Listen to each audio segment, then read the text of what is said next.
आते हैं अपने टॉपिक की तरफ, प्रेजेंट इंडेफिनिट टेंस। उर्दू में सेंटेंसेस की निशानी ये है कि इनके आखिर में ता है, ती है, ते है आता है। फॉर एग्जाम्पल, मैं स्कूल जाता हूँ, वो गाना गाती है, लड़के खेल खेलते हैं। यानी इन सेंटेंसेस के आखिर में आ रहा है ता है, ती है, ते है।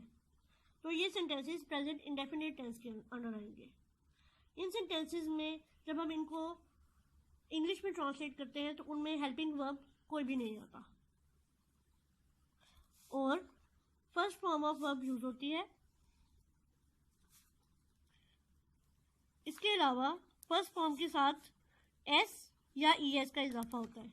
एस या ईएस कब ऐड होता है? जब हमारे पास जो सब्जेक्ट है वो सिंगुलर हो,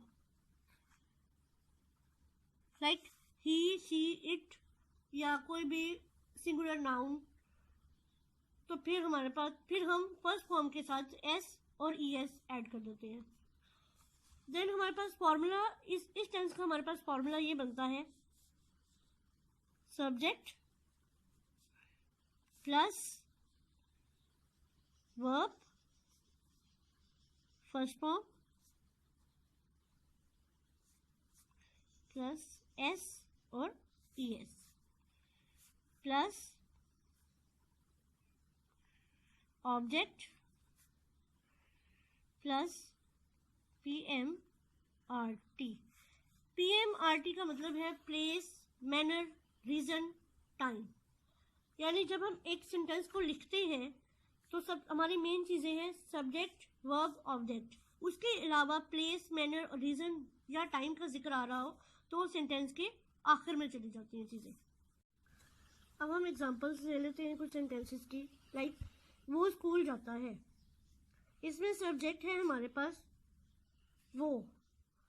इसको जब हम ट्रांसलेट करेंगे तो हम लिखेंगे ही, बिकॉज जाता है शो कर रहा है कि सब्जेक्ट का जेंडर मेल है। Then comes to the verb. Verb हम लेंगे, फर्स्ट फॉर्म ऑफ वर्ब लेंगे यहाँ पे और उसके साथ ईएस ऐड कर देंगे क्योंकि हमारे पास सब्जेक्ट सिंगुलर है। देन हम ऑब्जेक्ट की तरफ देखेंगे, ऑब्जेक्ट हमारे पास स्कूल है, तो हमारा सेंटेंस बनेगा he goes to school. Subject plus verb plus object. Another sentence, लड़के खेल खेलते हैं, द बॉयज प्ले, बिकॉज खेल खेलना की इंग्लिश होती है प्ले। एक और एग्जांपल हम यहां लेते हैं, सूरज मशरिक से निकलता है।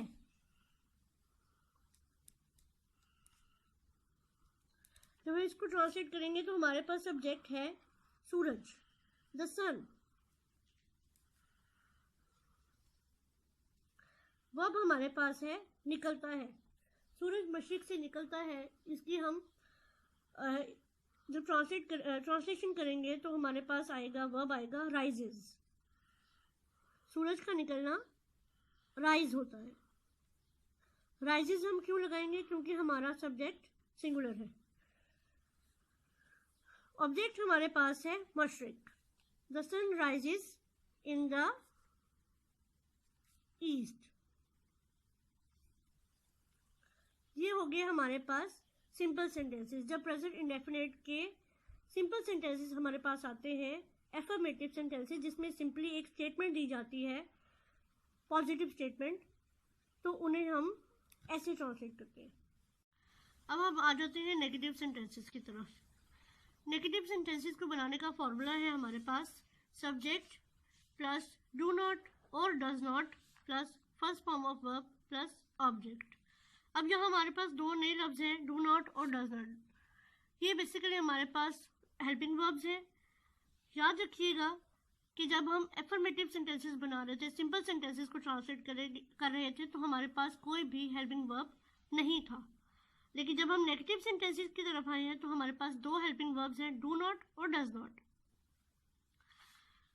डू नॉट कब आएगा? जब हमारे पास सब्जेक्ट जो है वो प्लूरल फॉर्म में होगा, लाइक दे, वी या फिर यू।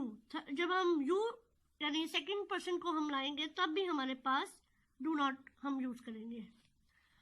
दूसरी तरफ हमारे पास आ जाता है डज नॉट। डज नॉट हम यूज करेंगे जब हमारा सब्जेक्ट जो है वो सिंगुलर होगा, यानी ही, शी, इट और सिंगुलर नाउन। अब आ जाते हैं हम एग्जाम्पल्स की तरफ। यहाँ पे एक और बात कि हमारा जो वर्ब है उसकी फर्स्ट फॉर्म यूज होगी, उसके साथ एस या ईएस नहीं लगेगा। पहले एग्जाम्पल है हमारे पास, वो स्कूल नहीं जाता है। मैंने उन्हीं सेंटेंसेस के नेगेटिव बना लिए हैं जो हमने पीछे सिंपल सेंटेंसेस के तौर पे लिए थे, ताकि आपको आइडिया हो जाए, आपको क्लियर हो जाए। पहला सेंटेंस है वो स्कूल नहीं जाता है। सबसे पहले हम लेंगे सब्जेक्ट। सब्जेक्ट हमारे पास वो, ही। नाउ अब हम इसको देखेंगे कि हमने डू नॉट लगाना है या डज नॉट लगाना है। अब जबकि हमारे पास ये सिंगुलर सब्जेक्ट है तो हम लगाएंगे डज नॉट। वर्ब हमारे पास आ जाएगा गो। देन हमारे पास ऑब्जेक्ट है school, he does not go to school. ये हमारा कंप्लीट सेंटेंस बन जाएगा। नेक्स्ट सेंटेंस है लड़के खेल नहीं खेलते हैं। हमारे पास सब्जेक्ट है द बॉयज। हेल्पिंग वर्ब हमारे पास आ जाएगा डू नॉट, क्योंकि सब्जेक्ट हमारा प्लूरल है। अब खेल, खेलना की इंग्लिश है play. The boys do not play. Third हमारे पास एग्जाम्पल है सूरज मशरिक से नहीं निकलता है। सब्जेक्ट हमारे पास है द सन। हेल्पिंग वर्ब हम यूज करेंगे डज नॉट। क्यों? क्योंकि सब्जेक्ट हमारे पास सिंगुलर है। The sun does not rise in the subject. Object हमारे पास है east. The sun does not rise in the east. Verb हमारे पास हमने फर्स्ट फॉर्म में लिया है राइज, और ऑब्जेक्ट हमारे पास है इन द ईस्ट।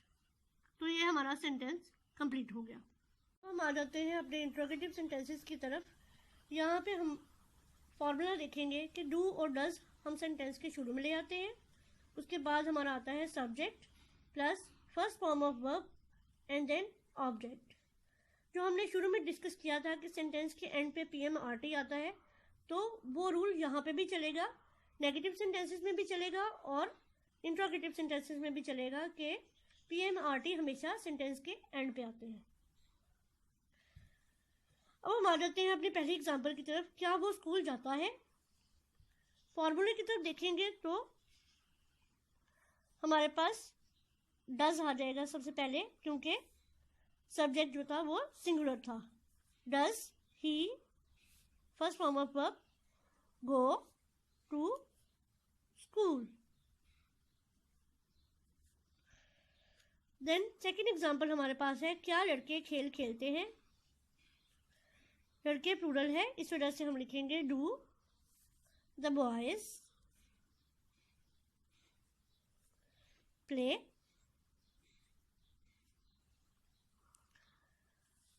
थर्ड एग्जाम्पल है हमारे पास क्या सूरज मशरिक से नहीं निकलता है। यहाँ पे हमने नेगेटिव और इंट्रोगेटिव को इकट्ठा कर लिया है, क्योंकि इस तरह के सेंटेंसेस भी देखने में आए हैं। सबसे पहले हम हेल्पिंग वर्ब को शुरू में ले आएंगे, डज द सन। इसके बाद हम नेगेटिव को ऐड करेंगे, not, plus first form of verb rise in the east. Negative और इंट्रोगेटिव बनाने का तरीका है कि इंट्रोगेटिव का डज सबसे शुरू में आ जाएगा, उसके बाद हम सब्जेक्ट को ऐड करेंगे, देन हम नॉट लगाएंगे, उसके बाद वर्ब की फर्स्ट फॉर्म एंड देन हमारा ऑब्जेक्ट आ जाएगा।